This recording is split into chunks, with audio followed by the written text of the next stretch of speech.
Retourner à notre épître aux Romains. Israël n'a pas reconnu son Messie. Il a passé à côté de l'offre de la grâce et du salut. Les paroles du prophète Ésaïe se sont accomplies, et Paul les cite dans Romains 10, versets 20 à 21. « J'ai été trouvé par ceux qui ne me cherchaient pas.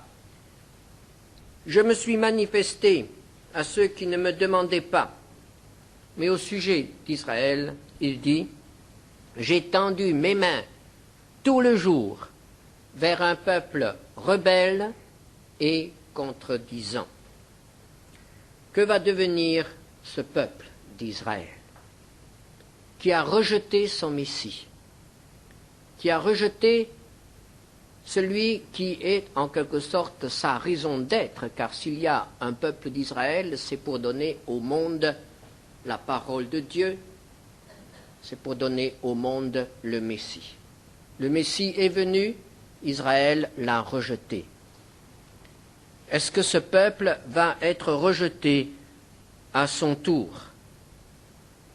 Environ 12 ans après le moment où l'apôtre Paul écrit ces mots, cette lettre, environ 12 ans après ce moment-là, a lieu le grand drame qui marquera toute l'histoire d'Israël. Les armées romaines materont une révolte, brûleront le temple, détruiront Jérusalem, déporteront des milliers de Juifs. Ce sera la fin du peuple d'Israël en tant que nation. Et on peut se poser la question, Dieu a-t-il rejeté son peuple qui a crucifié le Fils de Dieu? Je dis donc, écrit l'apôtre Paul, Dieu a-t-il rejeté son peuple? Loin de là, car moi aussi je suis israélite, de la postérité d'Abraham, de la tribu de Benjamin. Dieu a-t-il rejeté son peuple? Beaucoup répondent oui. La majorité répond oui. L'Église a répondu oui. L'Église a affirmé il n'y a plus d'avenir pour Israël. L'Église a affirmé qu'elle remplaçait Israël. Et on peut encore entendre parler des hommes qui crient, qui disent que l'Église est maintenant l'Israël de Dieu. L'Église est maintenant le peuple de Dieu.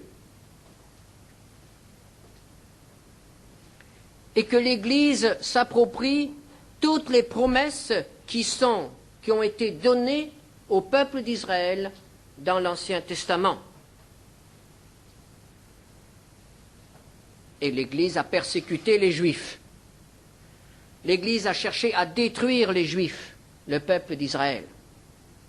Et vous savez, par exemple, que l'une des plus grandes églises, l'Église catholique, n'a toujours pas encore reconnu officiellement l'État d'Israël. Parce que c'est contraire à sa doctrine. Ce n'est pas une question de politique, c'est une question de doctrine. Pendant des siècles, l'Église a considéré qu'Israël n'avait plus aucun avenir, c'était terminé, qu'on n'en parle plus. Et la présence des Juifs a été tout simplement gênante. Et c'est pourquoi l'existence nationale d'Israël est aujourd'hui gênante. Non seulement pour le monde, mais aussi pour certains qui se disent chrétiens. Parce qu'on n'a pas lu l'apôtre Paul. Parce qu'on ne veut pas accepter ce que l'apôtre Paul a clairement expliqué dans cet épître. Et certains chrétiens, même qui croient en la parole de Dieu, affirment qu'Israël, en tant que nation, n'a plus d'avenir. et que le retour des Juifs en Palestine, leur existence actuelle, n'est qu'un accident, une pure coïncidence, mais que Jésus ne sera jamais leur roi en tant que roi vis-à-vis d'un peuple tout entier. Alors, il est très important que nous lisions ensemble ce chapitre ce matin, puisqu'il concerne Israël, et que nous le lisions avec la plus grande attention. L'apôtre Paul, je l'ai dit, a répondu non. Non, Dieu n'a pas rejeté son peuple. Et il donne un argument qui va vous étonner. Quelle est la grande preuve qu'Israël n'a pas été rejeté par Dieu? La grande preuve que Paul donne, c'est sa propre conversion. En quoi la conversion de Saul de Tarse prouve-t-elle que Dieu n'a pas rejeté Israël?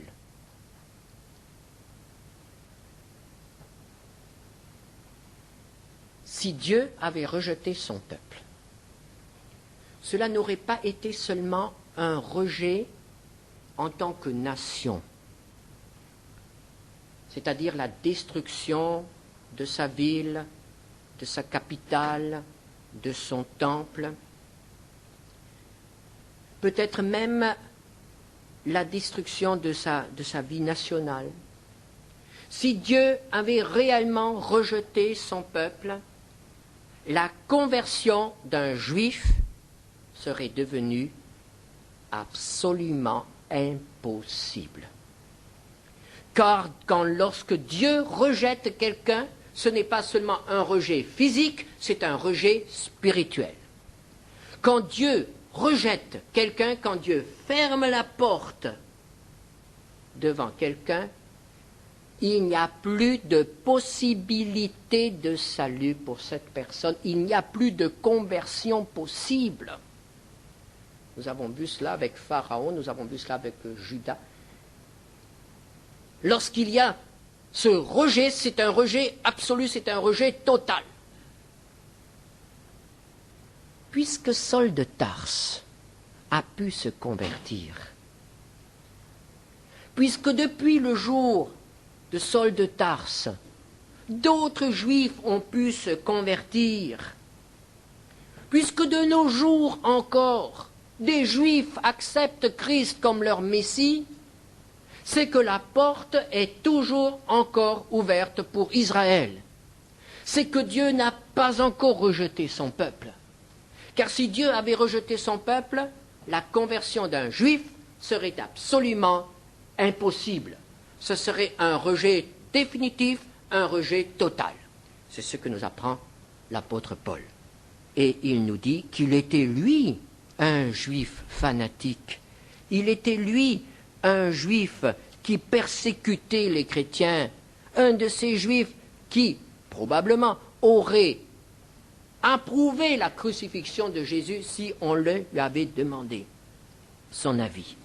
Il écrit dans 1 Timothée 1, verset 13, « Moi qui étais auparavant un blasphémateur, un persécuteur, un homme violent, j'ai obtenu miséricorde parce que j'agissais par ignorance et dans l'incrédulité. Et la grâce de notre Seigneur a abondé. Elle a abondé envers Saul de Tarse qui était un persécuteur. Donc la porte n'est pas fermée pour les Juifs. Mais qu'est-ce que cela signifie? Il faut bien comprendre les textes. Et l'apôtre Paul va maintenant s'expliquer. Et il va prendre un exemple dans l'histoire d'Israël. À l'époque d'Akab et d'Élie, le prophète. Écoutons ce qu'il écrit. « Dieu n'a point rejeté son peuple qu'il a connu d'avance. Ne savez-vous pas ce que l'Écriture rapporte d'Élie, comment il adresse à Dieu cette plainte contre Israël? Seigneur, ils ont tué tes prophètes, ils ont renversé tes autels. Je suis resté, moi, seul, et ils cherchent à m'ôter la vie. Mais quelle réponse Dieu lui fait-il? Je me suis réservé 7000 hommes qui n'ont point fléchi le genou devant Baal. De même aussi, dans le temps présent, il y a un reste selon l'élection de la grâce. Or, si c'est par grâce, ce n'est plus par les œuvres. Autrement, la grâce n'est plus une grâce. Si ce n'est par les œuvres, ce n'est plus une grâce. Autrement, l'œuvre n'est plus une œuvre. Quoi donc? Ce qu'Israël cherche, il ne l'a pas obtenu, mais l'élection l'a obtenu. Tandis que les autres ont été endurcis, selon qu'il est écrit, Dieu leur a donné un esprit d'assoupissement, des oreilles pour ne point voir, des yeux pour ne point voir, des oreilles pour ne point entendre jusqu'à ce jour.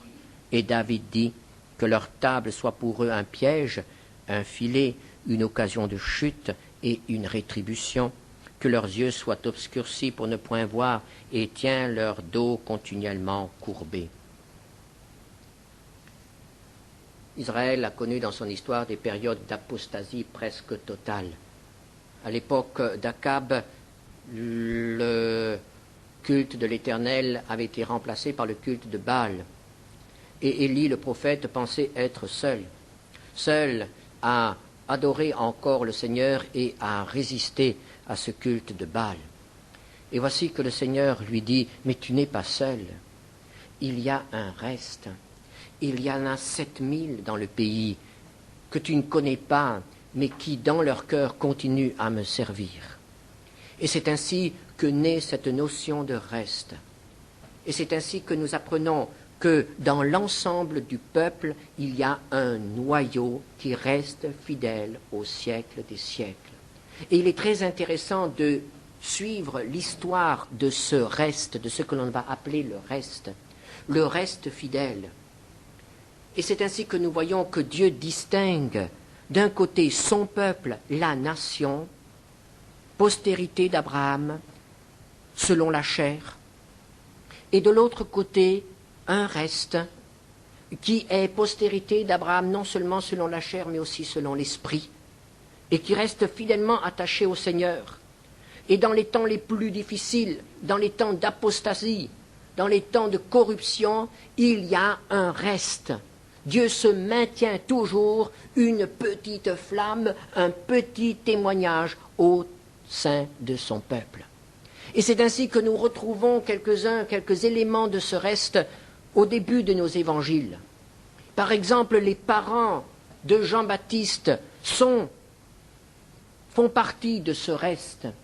Par exemple, Siméon, Anne, dans le temple, au moment de la naissance de Jésus, font partie de ce reste.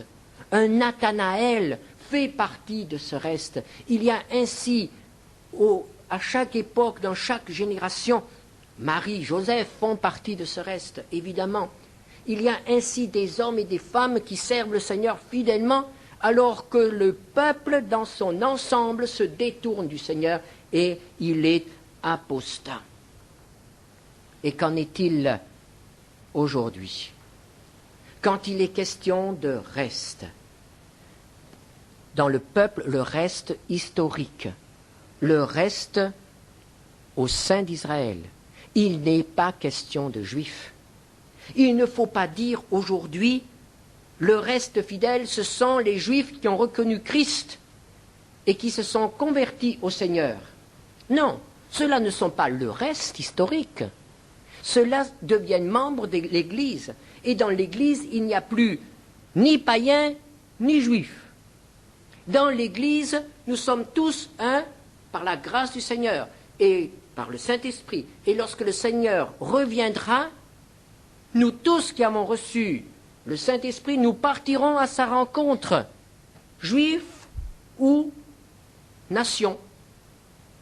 Donc, les Juifs qui se sont convertis ne sont pas le reste, puisque le reste doit demeurer au travers de la grande tribulation et se convertir au moment du retour du Seigneur, ou peut-être un peu avant. Alors, les Juifs messianiques ne sont pas le reste. Les Juifs messianiques, ceux qui sont vraiment convertis, appartiennent à l'Église et partiront avec elle. Les 144 000 dont il est question dans l'Apocalypse, et que tout le monde voudrait être, ne sont pas des chrétiens, ne sont pas non plus des témoins de Jéhovah ou n'importe quelle secte, mais les 144 000 dans l'Apocalypse, ce sont des juifs qui sont restés juifs. Ce sont des juifs. Et ce sont des Juifs qui ne vont pas partir au moment de l'enlèvement. Parce que s'ils partaient, ils ne seraient plus là quand le Seigneur revient, n'est-ce pas? C'est une lapalissade, ça, n'est-ce pas? Or, il faut que le reste accueille le Seigneur quand il revient. Il s'agit donc de Juifs qui, probablement, reconnaîtront le Seigneur Jésus après l'enlèvement. Après l'enlèvement. Et qui ne font donc pas partie de l'Église. C'est le reste fidèle qui va être comme un ferment pour provoquer la conversion d'autres Juifs, les 144 000. Et cela uniquement sur la base de la grâce. Et l'apôtre Paul le souligne et insiste sur le fait que c'est par grâce, au verset 5. Ici, dans le temps présent, il y a un reste selon l'élection de la grâce. Et les Juifs qui font partie de ce reste de 144 000, ce ne sont pas des Juifs qui font des œuvres, mais ce sont des Juifs qui ont recours à la miséricorde de Dieu et qui se confient en lui. Par contre, le reste du peuple s'endurcit. Comme à l'époque de Jésus, le reste du peuple ne perçoit pas l'œuvre de Dieu. Et l'apôtre Paul emploie ici des textes de l'Ancien Testament qui décrivent un endurcissement spirituel. Et nous devons faire attention à la description de cet endurcissement spirituel. Car si les Juifs peuvent s'endurcir, les chrétiens peuvent aussi s'endurcir. Et voilà comment il décrit cet endurcissement spirituel. Dieu leur a donné un esprit d'assoupissement, des yeux pour ne point voir et des oreilles pour ne point entendre. C'est-à-dire qu'ils sont devenus incapables de percevoir ce que Dieu veut leur donner, ce que Dieu leur a montré. Ils ne perçoivent plus l'œuvre de Dieu. Ils ont trop attendu. Ils ont rejeté la grâce. Et maintenant, ils ne peuvent plus percevoir. Ils ne peuvent plus comprendre. Leurs yeux ne voient plus et leurs oreilles sont bouchées. Et c'est en vain que l'on va leur annoncer l'Évangile. La parole de Dieu ne pénétrera plus parce que c'est trop tard. Ils sont endormis. Endormis. Quel avertissement. Est-ce que nous percevons encore la parole de Dieu lorsque nous la lisons? Est-ce que chaque matin, quand nous ouvrons la parole de Dieu et que nous plongeons nos regards dans la loi de Dieu, est-ce qu'elle est fraîche? Est-ce qu'elle nous apporte quelque chose? Ou bien est-ce que nous nous endormons? Cette espèce d'engourdissement. On peut lire un texte plusieurs fois, mais ça ne rentre pas. Sommes-nous engourdis spirituellement? Ou bien recevons-nous la parole de Dieu chaque matin? Oh, ne cherchons pas d'excuses. S'il y a de l'engourdissement, s'il y a de l'assoupissement, il est temps de nous réveiller. Il est temps de supplier le Seigneur de nous secouer, afin que le sommeil de la mort ne nous envahisse pas. L'autre caractéristique de l'endurcissement spirituel, que leur table soit pour eux un piège, un filet, une occasion de chute et une rétribution. La table. Bien sûr, nous allons avoir des tables bien garnies ces prochains jours, mais ce n'est pas tellement de cela dont il est question. Mais ça peut aussi être une occasion de chute. Parce que si nos pensées sont uniquement préoccupées par la préparation matérielle des fêtes, nous sommes à côté de la volonté de Dieu. Mais ici, il est question d'autre chose. Ici, il est question du matérialisme. Lorsque les choses de ce monde, lorsque les choses matérielles prennent de plus en plus de place dans notre vie et dans nos préoccupations, elles deviennent pour nous un piège, elles deviennent pour nous un filet. Et je ne sais si vous avez déjà vu des représentations de combats de gladiateurs. Vous voyez ce filet que l'on lance sur l'adversaire, il est empêtré, ou le filet que l'on lance dans la chasse pour prendre l'animal Eh bien, si nous nous laissons emprisonner par les choses de ce monde, par les soucis ou par les convoitises, nous ne sommes plus libres, nous sommes paralysés. Et c'est un cheminement vers l'apostasie. Et ensuite, que leurs yeux soient obscurcis et tiens leur dos continuellement courbé. Et ce dos courbé, c'est l'accablement. Et nous voyons comment l'apôtre Paul décrit d'une manière prophétique ce qui est arrivé à Israël. C'est un tableau frappant des Juifs qui sont préoccupés par les choses matérielles et qui sont constamment dans la crainte et qui sont constamment accablés. Mais c'est aussi le tableau, c'est le portrait de chrétiens qui s'éloignent du Seigneur et qui deviennent de plus en plus accablés par les choses de ce monde et les choses de cette vie. Ce qui arrive à un peuple peut aussi arriver à une église, à un chrétien. Et c'est pourquoi nous devons prendre ces choses à cœur. Alors, quelle est la pensée de Dieu concernant Israël? Nous voyons d'un côté ce reste fidèle et tout autour de lui une masse, une majorité qui glisse progressivement dans l'apostasie et dans l'endurcissement et qui va aller vers la mort. L'apôtre Paul poursuit, chapitre 11, verset 11. « Je dis donc, est-ce pour tomber qu'ils ont bronché? Loin de là. Mais par leur chute, le salut est devenu accessible aux païens, afin qu'ils fussent excités à la jalousie. Or, si leur chute a été la richesse du monde, et leur amoindrissement la richesse des païens, combien plus en sera-t-il ainsi quand ils se convertiront tous?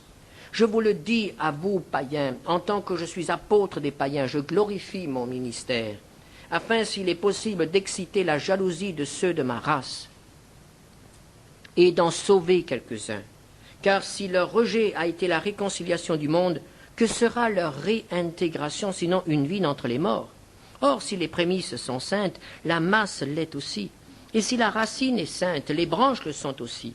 Mais si quelques-unes des branches ont été retranchées, et si toi, qui étais un olivier sauvage, tu as été hanté à leur place et rendu participant de la racine de la graisse de l'olivier, ne te glorifie pas aux dépens de ces branches. Si tu te glorifies, sache que ce n'est pas toi qui portes la racine, mais que c'est la racine qui te porte. Tu diras donc, les branches ont été retranchées, afin que moi je fusse hanté. Cela est vrai, elles ont été retranchées pour cause d'incrédulité. Et toi, tu subsistes par la foi. Ne t'abandonne pas à l'orgueil, mais crains, car si Dieu n'a pas épargné les branches naturelles, il ne t'épargnera pas non plus. Considère donc la bonté, la sévérité de Dieu. Sévérité envers ceux qui sont tombés.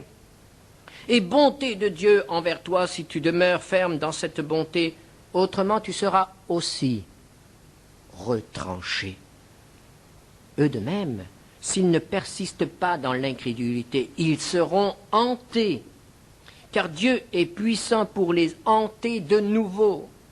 Si toi tu as été coupé de l'olivier naturellement sauvage et hanté contrairement à ta nature sur l'olivier franc, à plus forte raison eux seront-ils hantés selon leur nature sur leur propre olivier. Et ce sont ces versets qui nous montrent qu'il y a un avenir pour le peuple d'Israël. Il s'agit évidemment là, en premier lieu, du reste. Du reste et de ce qui s'ajoutera au moment de la grande tribulation. L'apôtre Paul pose la question, est-ce pour tomber qu'ils ont bronché? C'est-à-dire, est-ce qu'ils vont rester par terre? Non, ils ont fait un faux pas, mais ils ne resteront pas à terre. Ils vont se relever. Leur faux pas a permis à Dieu d'ouvrir la porte aux nations. Et nous pensons à la parabole des invités indignes.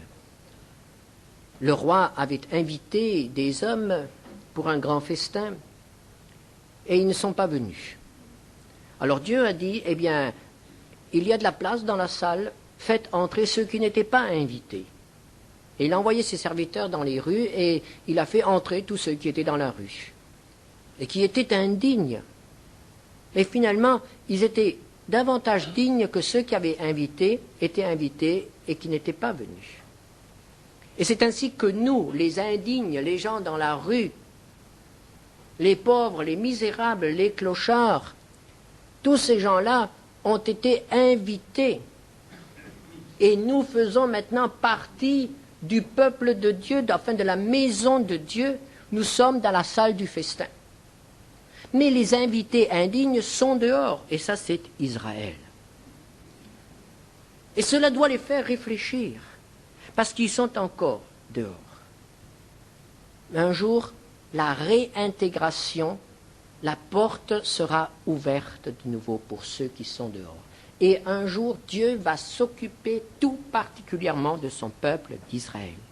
Cette réintégration a été prévue dans le plan de Dieu. Verset 15. Leur rejet a été la réconciliation du monde. Que sera leur réintégration? Et l'apôtre Paul, poussé par le Saint-Esprit, emploie ici le mot réintégration. C'est un retour. La porte va de nouveau s'ouvrir. Ils seront à nouveau invités. Et cette réintégration va être une vie d'entre les morts. Pour eux, mais aussi pour toute l'humanité. Pas question de l'Église, mais pour toute l'humanité. La chute d'Israël a été le salut de quelques-uns. La conversion d'Israël va être une occasion d'émerveillement et de salut pour beaucoup de nations. Tous les peuples vont en bénéficier. Et il s'agit évidemment du règne de Christ pendant 1000 ans sur la terre, où tous les hommes vont bénéficier de cette réconciliation entre Israël et son Dieu. Alors l'apôtre Paul prend cette image de l'olivier qui souvent dans la Bible est employé comme symbole pour Israël. L'olivier qui a été maudit parce qu'il ne portait pas de fruits. Bien, cet olivier, quelques branches ont été coupées. Et vous remarquerez que Paul dit quelques branches, pas toutes les branches, quelques branches ont été coupées. Et d'autres branches ont été mises à la place. Et ces autres branches, ben, c'est nous. Nous sommes ces branches. Et Dieu a fait quelque chose qui ne se fait jamais. Il a pris un olivier franc, c'est-à-dire un olivier qui porte du fruit. Un bon olivier. Il a coupé des branches et il a mis dessus, il a greffé dessus des branches d'olivier sauvages. Nous sommes des citadins, mais nous avons tous au moins une notion dans ce domaine, c'est qu'on ne greffe pas de l'aubépine sur un rosier, mais on greffe le rosier sur une aubépine. C'est-à-dire qu'on part de quelque chose de sauvage et on met quelque chose de bon dessus. C'est ainsi que se font les greffes. Le greffon est toujours noble et la racine est sauvage. Et voici que Dieu a fait quelque chose d'absolument contraire à la nature. Il a pris du sauvage et il l'a greffé sur le noble. Et que s'est-il passé? Nous sommes devenus nobles. Nous les sauvages. Nous sommes devenus nobles. Nous avons reçu quelque chose. Mais nous avons reçu quelque chose de qui? Parce que nous sommes sur la racine d'Israël. N'est-ce pas? Nous sommes sur la racine qui est sainte. Les prémices, Abraham, les patriarches et tous les anciens prophètes et les apôtres. C'est là-dessus que nous avons été greffés. Et l'apôtre Paul dit, mais si le départ est bon, qu'est-ce qui va se passer quand les autres branches qui n'ont pas été coupées vont tout à coup de nouveau revivre de cette vie de la racine? Mais ça va être merveilleux. Si nous, les greffons sauvages, nous pouvons porter du fruit à cause de la bonne racine, mais que vont devenir les enfants, que vont devenir les branches naturelles de ce tronc qui est noble? Ça sera quelque chose de merveilleux. Israël a spirituellement un avenir merveilleux. Et nous devons le dire aux Juifs. Mais c'est un avenir qui est différent de l'avenir de l'Église. Et comment cette réintégration aura-t-elle lieu? Par la foi.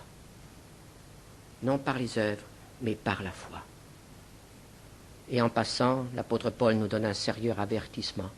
Et il nous dit, attention, vous les sauvages, vous qui avez été greffés, si Dieu n'a pas épargné les branches nobles, attention, ne vous laissez pas gagner par l'orgueil. Bien sûr que le salut est assuré, mais il y a autre chose que le salut. Et il peut y avoir un horrible endurcissement, même chez des personnes qui sont sauvées. Attention, c'est un texte qui doit nous secouer. Si Israël a été châtié à cause de son infidélité, nous pouvons aussi être châtiés à cause de notre infidélité. Et le châtiment peut être sévère. Et finalement, la grâce triomphera pour Israël aussi. Verset 25. « Car je ne veux pas, frères, que vous ignoriez ce mystère, afin que vous ne vous regardiez point comme sages, c'est qu'une partie d'Israël est tombée dans l'endurcissement jusqu'à ce que la totalité des païens soit entrée. Et ainsi tout Israël sera sauvé lorsqu'il est écrit « Le libérateur viendra de Sion et il détournera de Jacob les impiétés. Et ce sera mon alliance avec eux lorsque j'ôterai leurs péchés. En ce qui concerne l'Évangile, ils sont ennemis à cause de vous, mais en ce qui concerne l'élection, ils sont aimés à cause de leur Père. Car Dieu ne se repent pas de ses dons et de son appel. De même que vous avez autrefois désobéi à Dieu et que par leur désobéissance vous avez maintenant obtenu miséricorde, de même ils ont maintenant désobéi afin que par la miséricorde qui vous a été faite, ils obtiennent aussi miséricorde. Car Dieu a renfermé tous les hommes dans la désobéissance pour faire miséricorde à tous. » À quel moment cette réintégration aura-t-elle lieu?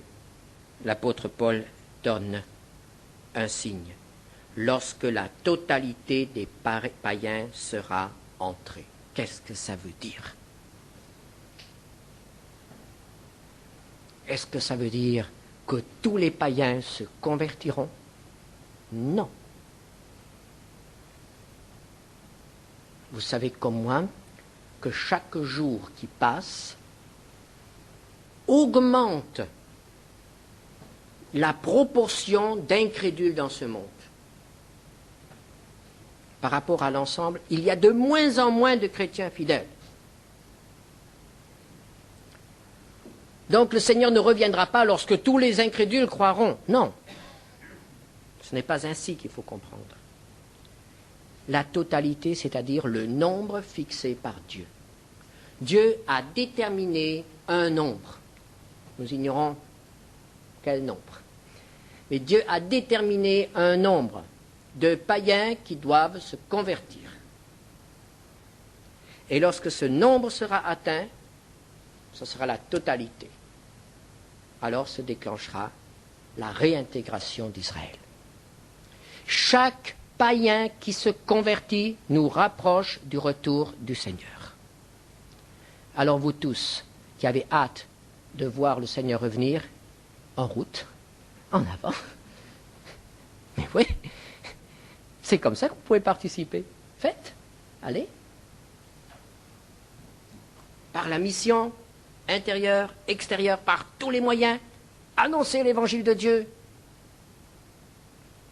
Chaque païen qui se convertit nous rapproche de cette totalité. Chacun. Et lorsque la totalité sera atteinte, Dieu s'occupera d'Israël. Alors le libérateur viendra de Sion et les péchés seront ôtés. Le plan de Dieu est merveilleux. Le plan de Dieu est un plan d'amour, un plan de grâce. Et en terminant ces 3 chapitres concernant Israël, nous réalisons à quel point la grâce et la miséricorde de Dieu sont immenses. Et cela devrait nous pousser à l'adoration. Et l'apôtre Paul s'est mis à adorer. Qui a connu la pensée du Seigneur, ou qui a été son conseiller? Qui lui a donné le premier pour qu'il ait à recevoir en retour? C'est de lui, par lui et pour lui que sont toutes choses. À lui soit la gloire